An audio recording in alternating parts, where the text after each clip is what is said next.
Em nome de Jesus.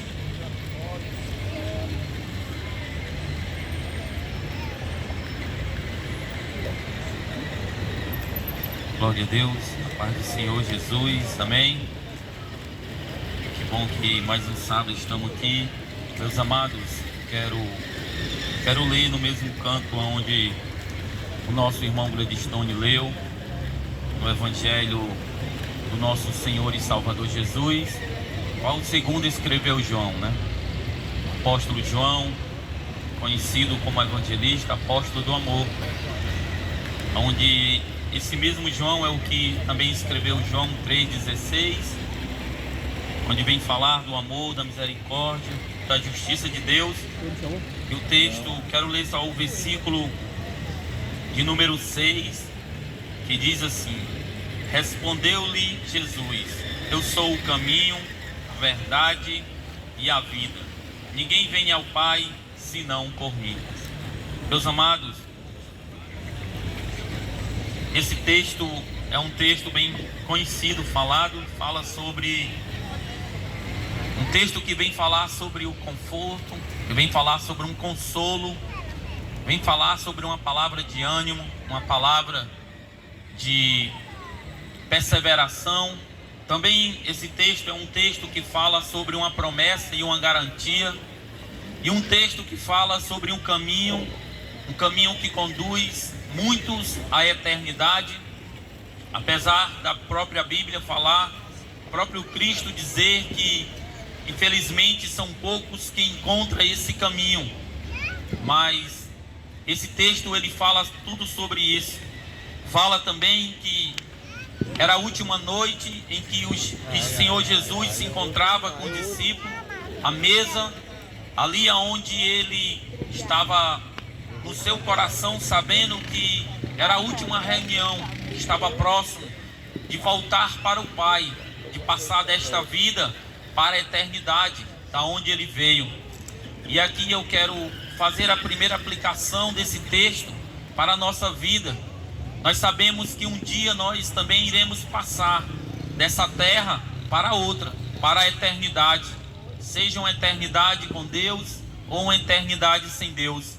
Porque na vida de um cristão, a única certeza que nós temos é que há dois destinos e apenas uma escolha. Um destino com a eternidade com Cristo e uma sem Cristo. A Bíblia fala sobre isso. Mas a escolha não está nas mãos de Deus, não da sociedade, mas porém nas nossas próprias mãos. Essa é uma escolha individual, aonde o marido não pode levar a esposa, aonde o pai não pode levar o filho, ou o filho levar a mãe.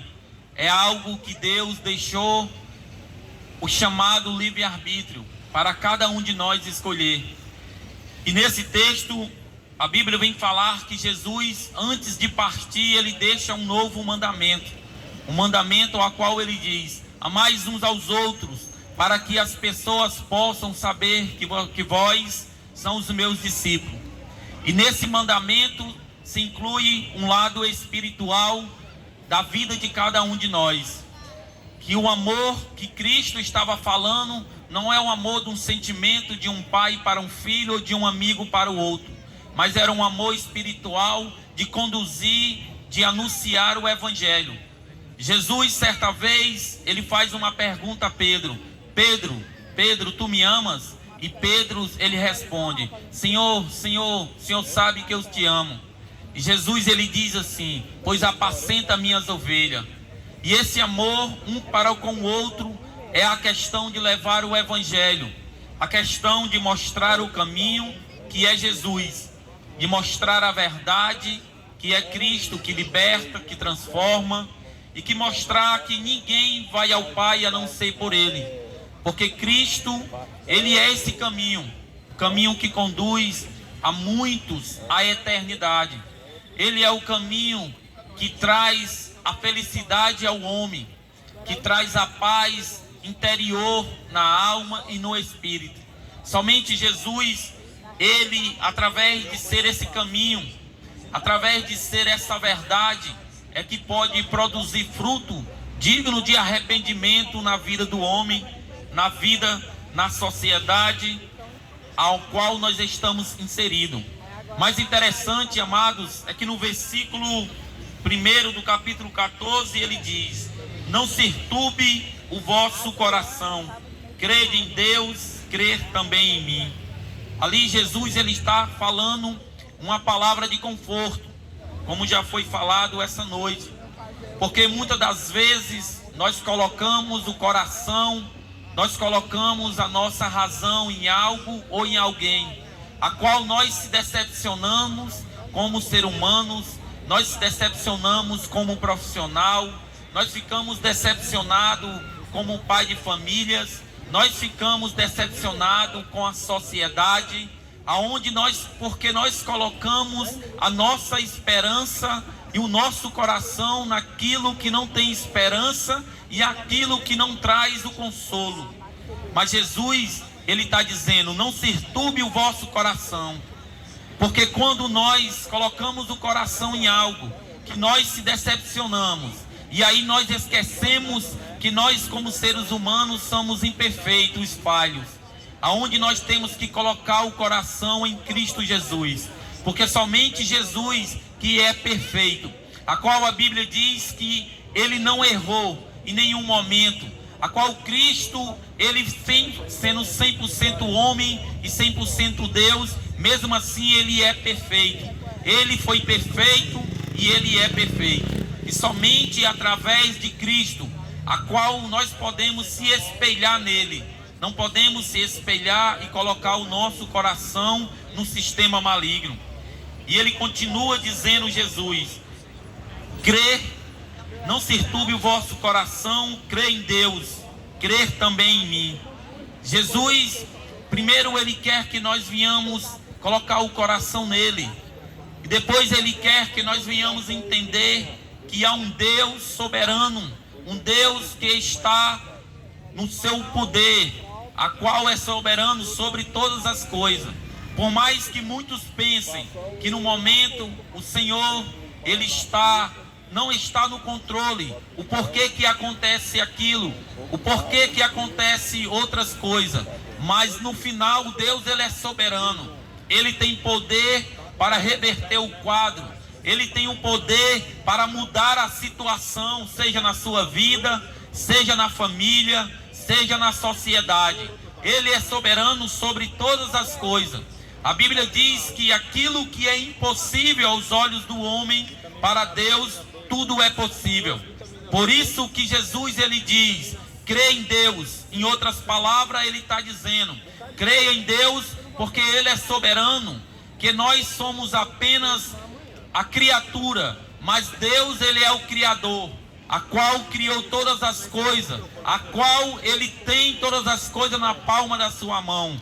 E ele continua dizendo: crer também em mim.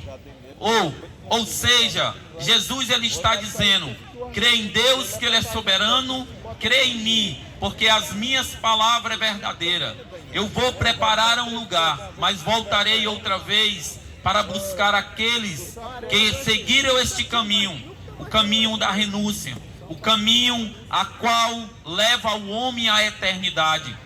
Jesus Cristo, essa noite, apesar deste caminho, que ele fala que é um caminho estreito, que ele fala que é um caminho de renúncia, ele lhe chama, meu amado irmão, meu amado ouvinte da palavra de Deus.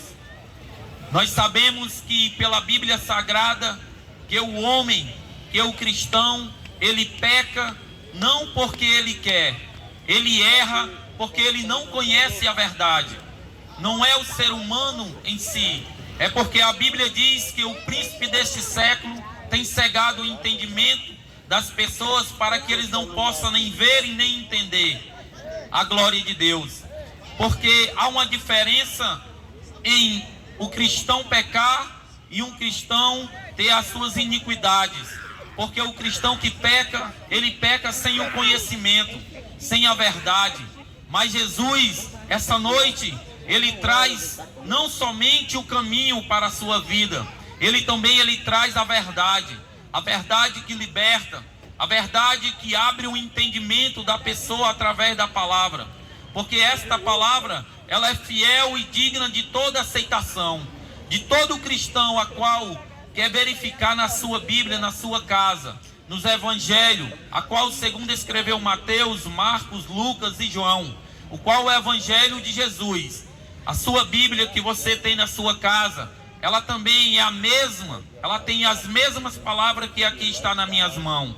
Então, meu amado ouvinte da palavra de Deus, independendo de qual seja a sua religião, eu convido, faço a você esse convite, a você verificar a palavra de Deus no evangelho do nosso Senhor e Salvador Jesus, segundo escreveu João 14, a qual ele diz no versículo 6: eu sou o caminho, a verdade e a vida, e ninguém vem ao Pai, ou seja, ninguém vai a Deus, a não ser através de Jesus. Jesus, o único mediador entre Deus e os homens. Jesus, o único que se doou, que se esvaziou-se de si mesmo, para que eu e você podemos estar aqui nessa hora, com esse fôlego de vida, com essa oportunidade, com esses benefícios que Deus deu sobre a minha vida, sobre a sua vida, sobre a vida da sua família. Somente Jesus, através do seu sacrifício, é que pode reconciliar ao homem a eternidade. Então, meu querido, aqui nessa noite, que Deus lhe abençoe, e eu agradeço a minha oportunidade em nome de Jesus.